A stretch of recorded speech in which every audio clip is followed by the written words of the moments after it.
howdini.com. I'm Lisa Birnbach.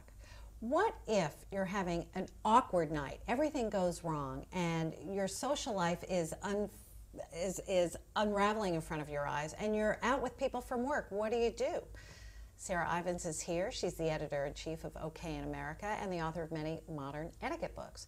Sarah, you forget somebody's name and you can't rebound from that. What do? Fess up. I mean, just admit it, because I've been out with people and it's been so embarrassing. They've clearly forgotten my name, forgotten the person that's standing the other side of me, and they're like, darling, have you met Honey Bun? And it's so embarrassing. We all know what's going on. So I think you should just fess up, say, I'm really sorry. I can remember, if you can remember any fact about them to make them feel special at all. I remember you're from Ohio, but anything, just fess up. Say, I'm really, really sorry, I've forgotten your name. What's your name again? And listen, and then use their name back in conversations a few times. I mean, not bizarre, like, how are you, Lisa? I love you, Lisa. Wow, you're looking good tonight, Lisa. I mean, don't go mad. Right. But try and say it and introduce them to a few people in the next few minutes, and think of something that maybe connects their name to something you remember about them that'll make it easy, like a trigger, like if their name's Rose, that's an easy one, you can think of a Rose, any little tricks like that, is good, but just be honest about it. Don't start using a strange nickname. If you notice that somebody can't remember your name, you should bail them out. Help them out, Do totally. not let them struggle. Oh, I'm all for, if there's even 3 seconds of like, oh, this is my friend, I'm Sarah, like, just be open and just go for it. We're too sort of worried about stuff like that, I think. Right. No, that can be bad. Now, here's another terrible situation. You're out to dinner with a group, and nobody picks up the tab.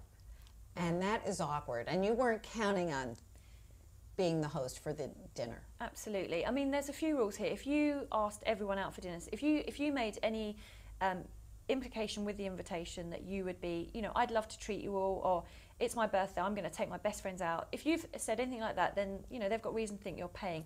If you haven't, if you've just suggested we should all get together and go out or whatever, then it's down to everyone to pay their share. Absolutely. So if people aren't putting their hands in their pockets, which is a pet hate of mine, it's just so mean and petty. Number one, you shouldn't go out with these kind of people. They're not good friends. Okay. But that won't help you out on the night. So on the night, take charge, be quite bossy. Just say, all right, the check's here, everyone. Okay, right, shall I play mother? Be bossy. I'll be mother. Anyone got a calculator? Drag someone else in by saying, has anyone got a calculator on their mobile phone? Shall we just split this 4 ways? That kind of thing, Again, right? don't just sit there looking at it, worrying, because that's not going to get anyone anywhere.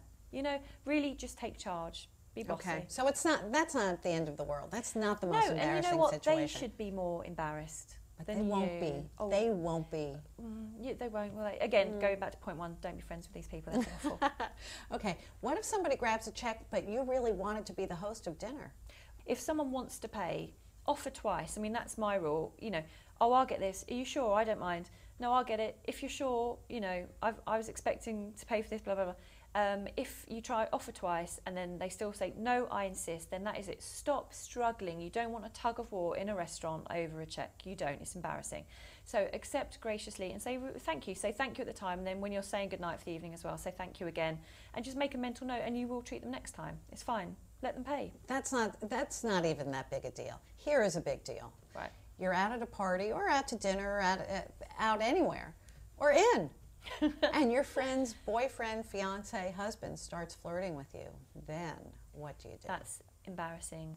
Really, I mean, just shut them down. Be all about your friend. If someone, hey, you look hot this evening. Not as hot as your wife, you lucky thing. She's my best friend and she's beautiful. Really, I mean, everything back to your friend. Everything back. I mean, it's inappropriate and it makes you feel uncomfortable. Walk away. Who cares? Now, if this kind of thing happens repeatedly, or if you find out that this same guy is hitting on other people, should you ever tell your friend? This is a nightmare, isn't it? I've had it happen to me once before, and luckily my friend took it seriously, and she's now married to someone else who's lovely. Yes, I mean, you don't want to be the telltale who goes around causing trouble all the time, but if it's happened a few times, it happened to other women, and it's gone beyond, oh, you're looking sexy. If it's gone beyond sort of that, which could be like a drunk, flirty guy trying to boost your confidence at a party, to like him calling and suggesting you go out for coffee together. If this starts happening, then you really have to tell your friend. And don't put anything out there, just give her the facts. Don't say, I think your husband's a Don't do that. Just be like, oh, Colin rang me today for coffee. What's that about? Just put it out there. Don't add your opinion, cause trouble, just put out the facts. Okay, Sarah, thank you. For Houdini, I'm Lisa Birnbach.